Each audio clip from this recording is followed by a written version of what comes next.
Well, it's been 6 hours since the final whistle has happened between the England versus Croatia game. You guys probably already know we lost 2-1 to Croatia after extra time. And the reason why I did not decide to do an instant review and just do an instant reaction when I got home is because it stings. It absolutely stings. And I was absolutely gutted by the end of this game. And even after the game is now long and over, and that even now I have time to reflect about this game, it still hurts a lot. You know, this is probably the closest that we have been into a final ever since we won it in 1966 and ever since we got there in 1990. And yet, once again, England failed to win a semi-final and failed to move on into the final and rewrite history. And, I already heard like a lot of people talking about how this England team got really lucky that they got into this stage, and that, see, when they play against a real team, the first time they actually play a real team like Croatia, they fail. But at the same time, I don't think people realize that this England team is made up of a lot of good prospect kind of players, and that this is a very young kind of England player, and this is a team that a couple years ago was in turmoil, and that even everybody know that this tournament probably is not going to end very well because, England in terms of big tournament, and that we hired a yes guy that is Gareth Southgate, and that if you look at the whole team, they just look kind of mediocre. But the way that they were able to get the job done when they needed to do, and really the way that I've seen England play, and in most of the game except for this one, I have seen something that I have not seen England done in a very long time. First of all, they made history by winning their first penalty kick shootout.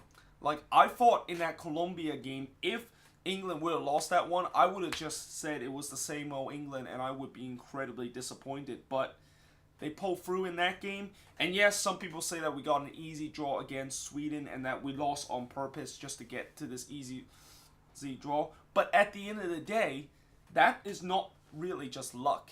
And that is just really not because the fact that we did that on purpose. That was tactical reason. And that even at that point, even if we get handed an easy kind of group, there was no guarantee that we were going to get through this far into the semifinal. Like, I even hear some people say that we shouldn't be looking at that game against Belgium as the one that we should just pick our group because, we know England's going to let us down in the or not the semifinal, but in the round of 16 nevertheless, because that's what they do, and they didn't. They beat Colombia, and I think that was the game that really signaled that this is a different England team, and that this is a team that can actually do good things throughout this whole knockout stage. And unfortunately in this game, they just didn't do enough, and as much as it pains to say this to me, and I'm pretty sure a lot of England fans still does not admit, Croatia was the better team. The better team won in this game. The first half, I thought the first 30 minutes, we were by far the better team, and Croatia kind of started this game very slowly. I wouldn't say they started this game slowly, but they started with a very kind of aggressive kind of tone. There was fouling us a lot, and it just kind of shows a little purpose that they want to win this game also. But eventually their excessive fouling did kind of got punished with a free kick that we had with Kieran Trippier puts an absolute Ronaldo-esque kind of free kick into the back of the net to leads at 1-0. And, the whole nation went crazy. My voice basically is kind of like what it is now, which is very kind of cracked because I lost my voice after they scored that goal. And then after that, I thought potentially England is going to try to go for that second goal. And I thought maybe Southgate have learned his lesson from that Colombia game where when we did go 1-0 up, we trying to nurse the entire game and trying to ride it out for a 1-0 victory. And there were times that we could have been 2-0 up. I think the best chance was that when Harry Kane basically had a open area to basically shoot into the back of the net, which some people say that he should have just passed it to Sterling. But in many ways, when I saw that back, I feel like Kane did the right thing. He just got to shoot it there. I mean, that is just a wide open opportunity to basically put this game away and give us a massive 2-0 lead heading into the latter part of the first half and into the second half.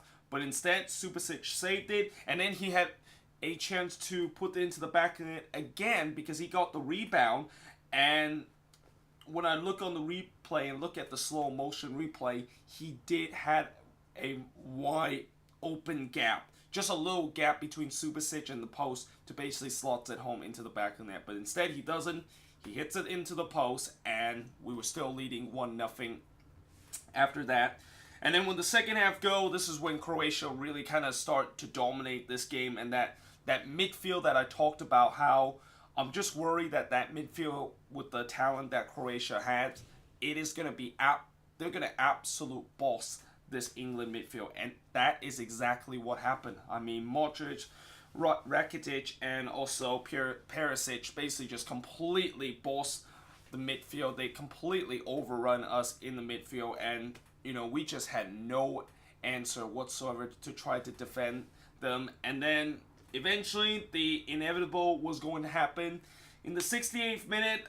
First of all, the before the cross comes in, I thought the closing down was absolutely dreadful. I mean, before that, after that goal come in, I even said that where in the world was the closing down in that cross? Like, you knew Croatia is going to try to cross that into the box because you gave him that much of a space. And then when the ball crossed into the box, Kyle Walker, he's got to do better than that. Like, you cannot get beat by Perisic like that. I mean, most of the time, if you're a defender and you're defending cross, you got to make sure you get there first. Because if you don't get there first, most likely that's going to end into the back of net. And what do you know? Kyle Walker did not get there first. Perisic basically got there first and basically slots it home into the back of the net. And then Perisic had a chance to make it 2-1 because our defense, which I thought at times looked very sloppy in this game, in that moment, it was another sloppy play from us where I think it was Ashley Young that trying to play it back to Jordan Pickford, which I don't know why he decided to play it back there because Perisic was like right there and he still decided to pass it back. It's almost like Young basically just giving assist to Perisic there because Perisic was right in front of him and I don't know what was he thinking passing back to the goalkeeper, but Perisic basically got the ball. He run down to the left side to try to get some space, and then when he's trying to strike, it just hit the post. I mean, that should have been 2-1 Croatia. That should have been probably game, set, and match for them, and we were very fortunate that of course hit the post, and eventually we were able to clear the way. And then once we get to extra time, I thought, this is probably the time when Croatia really kind of get tired out. And this is what I was very shocked about this game. Croatia, not 1 minute in this game, looked like they were very tired. I thought for sure that this Croatian team was going to get tired because they have played back-to-back 120-minute game. But they just never did. They just kept going. And maybe when we get to extra time, they did started to look like they were just running out of gas and just have nothing left in the tank. But so was England too. I mean, they were kind of running out of gas. I mean, Kieran Trippier had to be kind of carried off to the bench because he was cramping so much. And unfortunately, we had to play down to 10 men for the remaining part of the game. And I must feel so bad for Kieran Trippier there. I mean, when the camera actually took a shot at him, you can see how disappointed he was and how heartbreak he was. And I was surprised that he didn't even just go onto the bench and just completely tear up because that must be a heartbreaking feeling, knowing that your team is down 2-1 and that you just cramp up and you can't really help your team anymore because you your body just kind of decided to tell you to shut down. And I think Trippier, in my opinion, if I have to choose the player of this tournament for England, it has to be Kieran Trippier. I mean, he gave every ounce of his body until when he finally just can't get it anymore and that his body just told him to shut down in this game. And, you know, he scored the only goal in this game for us, that crucial goal early in the game that I thought for sure that that was it for Croatia, that they weren't going to come back from it. So certainly I feel really sorry to see Trippier kind of just getting himself injured and just cannot really go it anymore. But eventually Croatia scored that second goal in the second half of extra time. They scored in the 109th minute. And again, our defense completely switched off for 1 second, and basically Mandzukic basically slots it home. I mean, just one lapse of concentration. And I talked about this throughout this tournament. I even talked about it in the France versus Belgium game. You know, that game, it was a very tight game, but one lapse of concentration by Belgium in the 51st minute was all it took for France to score that crucial goal and get that 1-0 win. Well, in this game, it was just one lapse of concentration by England. Well, to be fair, it was more like 2 or 3 laps of concentration because this defense, they had at times looked like they were about to concede a goal and made a horrible mistake at the back, and that was just one of them in extra time when Mandzukic basically scored the goal, and that was pretty much it for England. They are out of the World Cup, but they will still play one more game in Russia and in this World Cup, and this is where I once again have to get my rage on this third place game and how I absolutely hate this third place game. I mean, I just don't understand why in the world we have to play this game. I mean, everybody knows that this game is basically a money game for FIFA. I mean, FIFA just needed to put this game because they want to earn that extra kind of profit. But this third place game is just an absolute cruelty. You know that both of these teams that got defeated in the semifinal are absolutely gutted that they're not going to the final. So why are you making them play one more game? And that the only thing they'll win in this game is just a shiny plastic medal that nobody really will remember them for winning. I mean, I'm pretty sure nobody remember who finished third place in 2010, and heck, I don't even remember who finished third in 2010. And hell, you even go back to 2006. Well, I think I know who finished third in 2006. It was actually England, or not England, but Germany that finished in 2006. But you get my point. Nobody will remember who will finish third place, even though there was a third place game. So, in my opinion, that Belgium versus England game, it's going to be like part 2 of just teams that don't want to win this game because they're absolutely devastated about what happened in the last game.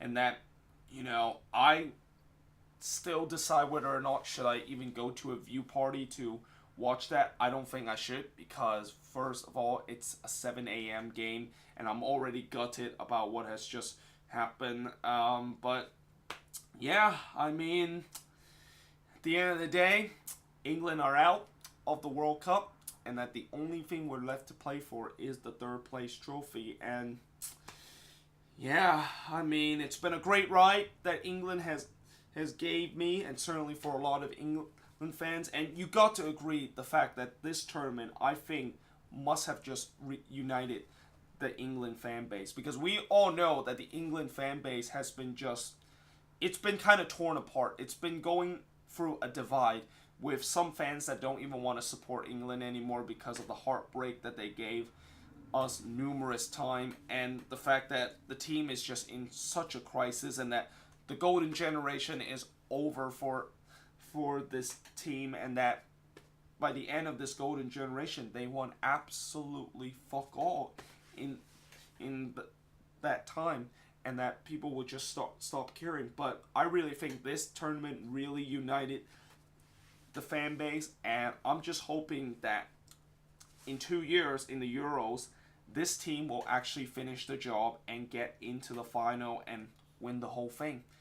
Because at the end of the day, this is just the beginning of this team. You know, team is still full of very young kind of players that definitely will be in the World Cup next time and are going to be in the World Cup again in 2026. But yeah, certainly all I will have to say is thank you for the memories, England.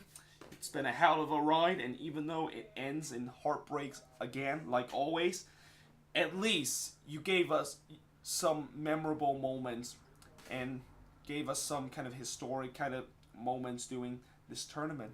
But yeah, let me know in the comments below, what do you think of this game, and do you think that Croatia deserved to make it through the final? For me, I think they do, because they definitely were the better team in this game. But let me know in the comments below, and yeah, I of course will see you guys next time.